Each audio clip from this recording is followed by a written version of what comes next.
উচ্চ মাধ্যমিক বাংলার সিক্রেট সাজেশন নিয়ে আজকের এই special video. Last minute suggestion জানুয়ারির 23 তারিখের মধ্যেই পোস্ট করব, 1-2 দিন বাকি আছে। তার আগে কিছু সিক্রেট কথা তোমাদের বলে দেব। আজকের ভিডিওটা যারা দেখবে না তারা কিন্তু অনেক কিছু মিস করবে। তো উচ্চ মাধ্যমিক পরীক্ষার্থী বন্ধুরা, সিক্রেট সাজেশন শোনবার জন্য রেডি তো? তাহলে ঝটপট ভিডিওটা লাইক করে দাও, চ্যানেলে নতুন হয়ে থাকলে চ্যানেলটাকে সাবস্ক্রাইব করে দাও। আমি জানি তোমরা এগুলো অলরেডি করে ফেলেছো, কিন্তু যেটা করোনি সেটা হচ্ছে শেয়ার। তোমার প্রিয় যে বন্ধু বা বান্ধবী, তাকে সিক্রেটলি এই ভিডিওটাকে হোয়াটসঅ্যাপ বা ফেসবুকে শেয়ারও করে দাও। এবার আসছি আমাদের আজকের মূল বক্তব্যে। আজকে আমি তোমাদের কিছু টিপস বলবো, শেষের দিকে রয়েছে আরো কিছু এক্সট্রা অর্ডিনারি সিক্রেট টিপস। এই যে আমরা সাজেশন তৈরি করি, প্রতিবার সেগুলো মিলে যায়, কিভাবে বানাই বলো তো? আজ তারও কিছু সিক্রেট টিপস তোমাকে বলে দিই। প্রথমেই শর্ট কোয়েশ্চেন নিয়ে আমার ব্যক্তিগত মতামত বা সাজেশন তোমায় বলে দিই। তোমরা প্রশ্ন করো, বিগত সালের প্রশ্নগুলো করে গেলে কি শর্ট সব কমন পাবো? উত্তরটা হলো না। তবে মনে রাখবে, তুমি যদি বিগত 5 বছরের প্রশ্ন, অর্থাৎ যে কয় বছর উচ্চ মাধ্যমিক হয়েছে সেই কয় বছরের উচ্চ মাধ্যমিক পরীক্ষার প্রশ্নপত্র থেকে কবিতার শর্টগুলো প্র্যাকটিস করে যাও, সেখান থেকে কিন্তু তুমি অনেকটা কমন পাবে। আবার উল্টো দিকে নাটক বা গল্পের প্রশ্ন যদি সবগুলো করে যাও, একটা দুটো বা 3-4টে সেখান থেকে কমন পেলেও পেতে পারো। তাহলে আমি কি বলতে চাইলাম, তোমরা অবশ্যই বিগত সালের প্রশ্ন কমপ্লিট করো, কিন্তু বিগত সালে কবিতা থেকে যে শর্টগুলো এসছে অবশ্যই সবকটা রেডি রাখবে, পরীক্ষাতে মিলিয়ে নিও। ওখান থেকে কিন্তু অধিকাংশ প্রশ্ন কমন আসতে চলেছে। প্রথমে আমরা আসছি বড় প্রশ্নের আলোচনাতে। তোমাদের গল্প আছে 3টে, যে কোনো দুটো গল্প থেকে দুটো বড় প্রশ্ন লিখতে দেবে, লিখতে হবে একটা। তাই অঙ্কের হিসাবে তুমি যদি একটা গল্পকে সরিয়ে রাখো, দুটো গল্প ভালোভাবে প্র্যাকটিস করো, তাহলে কিন্তু তুমি অবশ্যই বড় প্রশ্ন কমন পাবে গল্প থেকে। এখানেও আরেকটু সরলীকরণ করে দিই, গত বছর ভাত গল্প থেকে কোনো বড় প্রশ্ন আসেনি, তাই ট্রেন্ড অনুযায়ী ভাত গল্প থেকে এবার বড় প্রশ্ন দিতেই হবে। এজন্য সিক্রেট টিপস নাম্বার 1, তুমি ভাত গল্প থেকে যত ধরনের বড় প্রশ্ন টেস্ট পেপারে পেয়েছো সেটা ভালো করে রেডি করো, আর টেক্সট বই থেকে ভাত গল্পটা জোরে জোরে রিডিং পড়ো। এতে কি হবে, সমস্ত লাইন সম্পর্কে তুমি পরিচিত হয়ে যেতে পারবে। প্রশ্ন যদি এবার কঠিন হয়, তাহলে দেখবে অপরিচিত লাইন তুলে পরিচিত প্রশ্নই আসবে, কিন্তু লাইনটাকে অনেক সময় চেনা যায় না। ও কারণেই বললাম, ভাত গল্পটাকে রিডিং পড়তে কেউ কিন্তু বাকি রাখবে না, বারবার পড়বে। আরেকটা বিষয় মনে রাখবে, তোমরা অনেকেই একটা ভুল করো, কে বাঁচায় থেকে দুটো প্রশ্ন পড়লে তুমি বলে ভাত গল্প থেকে এটা এটা বেশি আছে, কে বাঁচে থেকে এটা এটা বেশি আছে, ভারতবর্ষ থেকে এই প্রশ্ন বেশি আছে, আমি এই টোটাল 8টা প্রশ্ন পড়বো। এভাবে সাজেশন করো না, তুমি ওই একটা বা দুটো গল্পের সব প্রশ্ন করো। তুমি দেখো, তুমি যদি এভাবে বিক্ষিপ্তভাবে এই গল্প থেকে একটা, ওই গল্প থেকে দুটো, এভাবে না পড়ে শুধুমাত্র ভাত গল্প থেকেই 7-8টা বড় প্রশ্ন রেডি করে রাখো, তুমি নিশ্চিতভাবে একটি প্রশ্ন কিন্তু কমন পাবেই পাবে। তবে এখানে একটা বিষয় বলে রাখা ভালো, সাবধানের তো মান নেই। যারা ভালো স্টুডেন্ট, গোটা বছর পড়াশুনো করেছো, তোমরা ভাতের পাশাপাশি তোমার আর যে গল্পটা ভালো লাগে সেটার বড় প্রশ্নগুলো দেখে রেখো। আর যারা নানা কারণে গোটা বছর কিছুই পড়োনি, তারা শুধুমাত্র ভাত গল্পটাই রেডি করো। এবার আসছি কবিতা। তোমাদের বলে রাখি, রূপনারায়ণের কুলে কবিতা থেকে কিন্তু একটা বা দুটো শর্ট কোশ্চেন আসবেই। কবিতাটার আকৃতি ছোট, শিকার কবিতা থেকে শর্ট কোশ্চেন আসবেই, তোমরা মিলিয়ে নিও। তাই এই কবিতা দুটোকে কিন্তু একটু খুঁটিয়ে দেখে রেখো। এই কবিতা থেকে সালে কি কি প্রশ্ন এসেছে সেগুলোও কিন্তু রেডি রেখো। এবার আসি বড় প্রশ্নের জন্য কি করবে। বড় প্রশ্ন শিকার আর রূপনারায়ণের কুলে থেকে এসে গেছে, এবারের জন্য বাকি আছে 3টে কবিতা, মহুয়ার দেশ, আমি দেখি, ক্রন্দণ্ডতা জননীর পাশে। তুমি একদম, এটা যদি খুব কঠিন প্রশ্ন না হয় বা অন্য ধরনের প্রশ্ন না হয়, তুমি নিশ্চিত থাকতে পারো মহুয়ার দেশ থেকে এবার বড় প্রশ্ন আসবেই। এই কারণে মহুয়ার দেশের প্রশ্নগুলিকে ভালো করে রেডি করো। তুমি টেস্ট পেপার খুঁজলে দেখতে পারবে মহুয়ার দেশ থেকে মোটে 3-4টে বড় প্রশ্ন হতে পারে, তার বেশি হয় না। তাই ওই 3-4টে প্রশ্নকেই ভালো করে রেডি রাখো। এর সঙ্গে রিস্ক না নিয়ে আমি দেখি কিংবা ক্রন্দনরতা জননীর মধ্যে থেকে যে কোনো একটা কবিতার বড় প্রশ্ন রেডি রাখো। এখানেও একটা টিপস বলি, আমি দেখি কবিতাটা তোমরা খুব ভালো করে পড়বে, যে কোনো নোট বই থেকে হোক বা সম্রাট এক্সক্লুসিভ সাজেশন হলে বা অন্য যে কোনো বই হলে সেখান থেকে এর বিষয়বস্তুটা পড়ে রাখবে।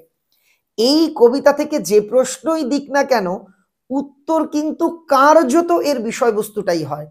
এজন্য তোমরা অতি অবশ্যই আমি দেখি কবিতাটাও একটু দেখে রেখো। এবার নাটক নিয়ে বলি, সিলেবাসে বলেই দেওয়া আছে নাটক যে কোনো একটা পড়তে হবে। বিভাব বা নানা রঙের দিন, শর্ট হোক বা ব্রড, একটার অথবাতে আর একটা থাকবে। এক্ষেত্রে তোমরা অনেকেই প্রশ্ন করো কোনটা আমি লিখবো বা কোনটা আমি পড়বো। দেখো, আমার উত্তরটা একদম সহজ এবং স্পষ্ট। যেই নাটকটা তোমার ভালো পড়া হয়েছে সেটাই তুমি রেডি রাখবে। এবার যদি তুমি বলো না আমার দুটোই ভালো হয়েছে, আপনি একটা বলে দিন, সেক্ষেত্রে আমি তোমায় বলবো তুমি বিভাব নাটকটাকে বেশি গুরুত্ব দাও। কারণ প্রশ্নপত্র বিভাব নাটক থেকে চেনা ছকেই হয়।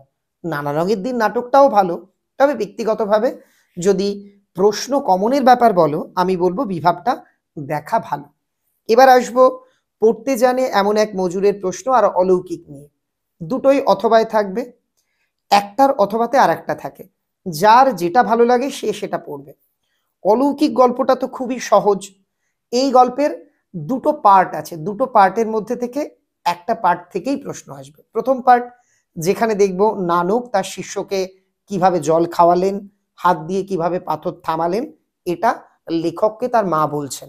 দ্বিতীয় পার্টে দেখবো পাঞ্জা সাহেবের লোকজন আত্মবলিদানের মধ্যে দিয়ে কিভাবে ট্রেন থামালেন। অলৌকিক হোক বা পড়তে জানে এমন এক মজুরের প্রশ্ন, তোমাদের যার যেটা ভালো লাগে তোমরা নিঃসংকোচে সেটা ভালোভাবে রেডি রাখো, সেই অংশের বড় প্রশ্নগুলোকে ভালোভাবে রেডি রাখো। এবার আমরা আসবো আমার বাংলাতে। তার আগে বলে দিই রচনার কথা একটু গোপনে। দেখো, লাস্ট মিনিট সাজেশনে 4 ধরনের রচনা সম্পর্কেই সাজেশন দেব, তবে আজকের ভিডিওতে আমি জীবনীমূলক রচনার কথা বলে দিচ্ছি। মাইকেল মধুসূদন দত্ত সবচেয়ে গুরুত্বপূর্ণ, জীবনানন্দ দাশ, নীরেন্দ্রনাথ চক্রবর্তী, কাজী নজরুল ইসলাম। 4টে জীবনী আমার মতে এবছরের জন্য সবচেয়ে গুরুত্বপূর্ণ। সম্ভব হলে সমরেশ বসু আর স্বামী বিবেকানন্দটাও একটু দেখে যেও। এই দুটো তুলনামূলক কম গুরুত্বপূর্ণ হলেও যদি প্র্যাকটিস করো আশা করি লাভবান হবে।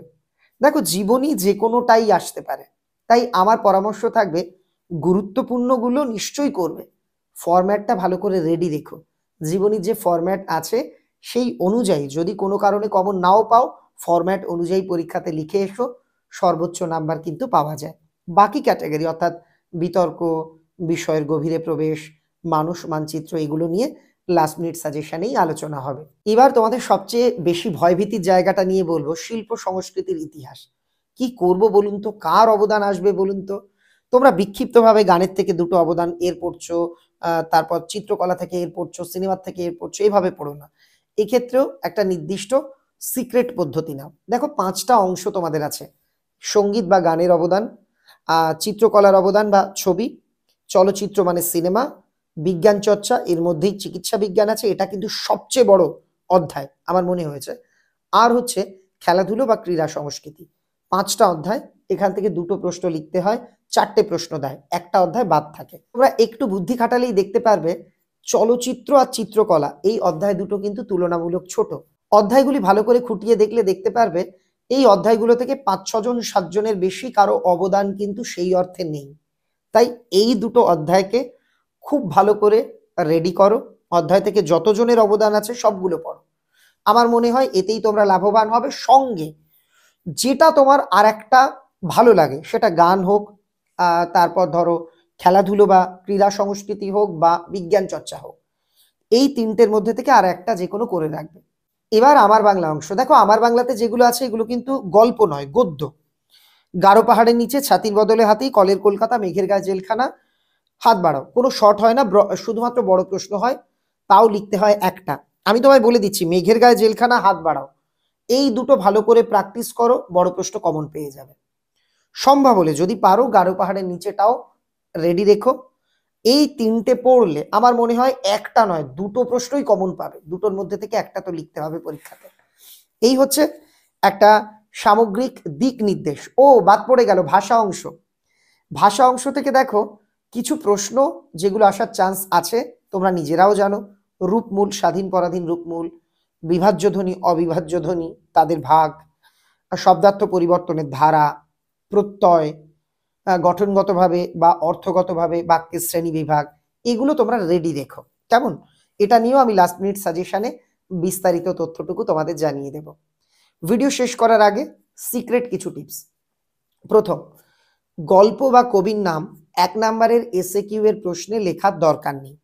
দ্বিতীয় টিপস, যখন কোনো প্রশ্নের নাম্বার ভাঙা থাকবে 1+4 বা 2+3 এই রকম, এই যে দুটো পার্ট প্রশ্নের, এই দুটো পার্ট আলাদা দুটো প্যারাতে লিখবে। প্রত্যেক প্যারার শুরুতে একটা করে, বা অনুচ্ছেদ, প্যারা মানে অনুচ্ছেদ, প্রত্যেক অনুচ্ছেদের শুরুতে একটা স্টার মার্কস বা একটা বুলেট চিহ্ন বা একটা ছোট্ট চারকোনা ঘর এঁকে দেবে, যাতে পরিষ্কারভাবে পরীক্ষক বুঝতে পারেন এই এখান থেকে একটা পার্ট শুরু, এখান থেকে একটা পার্ট শুরু। দুটোর জন্যই তোমাকে আলাদাভাবে নাম্বার দেওয়া হবে, এক্ষেত্রে নাম্বার পাওয়ার চান্সটা বেশি থাকে। আর তুমি যদি পার্ট চিহ্নিত না করে ঢালাই একবারে উত্তর লেখো, সেক্ষেত্রে নাম্বার কিন্তু কমে যাওয়ার সম্ভাবনা থেকেই যায়। বড় প্রশ্নের উত্তর লিখবার সময় তো কবির নাম, গল্প, কবিতার নাম এগুলো লিখতে হয়। সেই কবির নামের আগে একটা করে বিশেষণ বসাবে, যেটা অ্যাপ্রোপ্রিয়েট। যেমন জীবনানন্দ দাশকে বলা হয় চিত্ররূপময় কবি, তুমি লিখতে পারো চিত্ররূপময় কবি জীবনানন্দ দাশ রচিত। কিছু না মনে আসলে লিখতে পারো বিশিষ্ট সাহিত্যিক, এটা সবার ক্ষেত্রেই প্রযোজ্য। বিশিষ্ট সাহিত্যিক মহাশ্বেতা দেবী রচিত, বিশিষ্ট সাহিত্যিক সুভাষ মুখোপাধ্যায় রচিত, এইভাবে তোমরা লিখতে পারো। তবে চেষ্টা করবে এক একজন সম্পর্কে স্পেশাল এক একটা বিশেষণ সেটা যদি ব্যবহার করা যায় সেটা ভালো হয়। এ বিষয় নিয়ে তুমি তোমার স্কুল শিক্ষক বা গৃহশিক্ষকের সঙ্গে কথা বলে জেনে নিতে পারো যে কোন কবি বা কোন লেখকের নামের আগে কি বিশেষণ বসালে ভালো হয়। এই ছিল ছোটখাটো কিছু টিপস, এগুলো মেনে চলো। আজকে যেভাবে তোমাদের সিলেবাসের বোঝাটাকে অর্ধেক করে দিলাম, কেমন লাগলো আলোচনা আমাকে অবশ্যই লিখে জানিও। সিক্রেট জিনিস আর সিক্রেট থাকলো না, গোপনও কথাটি রহিল না গোপনে। এটাকে তাই বন্ধুদের মধ্যে শেয়ার করো। খুব তাড়াতাড়ি লাস্ট মিনিট সাজেশন নিয়ে আসবো। একটা কথা এখানে মনে রাখবে, সাজেশন শেষ কথা বলে না। গোটা বছর না পড়ে বা সিলেবাস ভালোভাবে কমপ্লিট না করে তুমি যদি সাজেশন পড়ো, লাভবান কিছু হবে না। লাভ হবে একমাত্র প্র্যাকটিসে। তাই যাতে সঠিক পদ্ধতিতে প্র্যাকটিস করতে পারো তার সাজেশন আজকের এই ভিডিওতে দিয়ে দিলাম। একজন শিক্ষক হিসেবে আমি বলবো গোটা সিলেবাসটাই পড়া উচিত। তবে তোমাদের বন্ধু বা পরিজন হিসেবে এটুকু বলতে পারি, পরীক্ষার লাস্ট মিনিটে সিলেবাসটাকে এভাবে তোমরা সংক্ষেপ করে নিয়ে এখন রিভিশন দাও বা প্র্যাকটিস করো। আমার বিশ্বাস তুমি উপকৃত হবেই হবে। তোমার জন্য আমার অনেক অনেক শুভেচ্ছা রইল।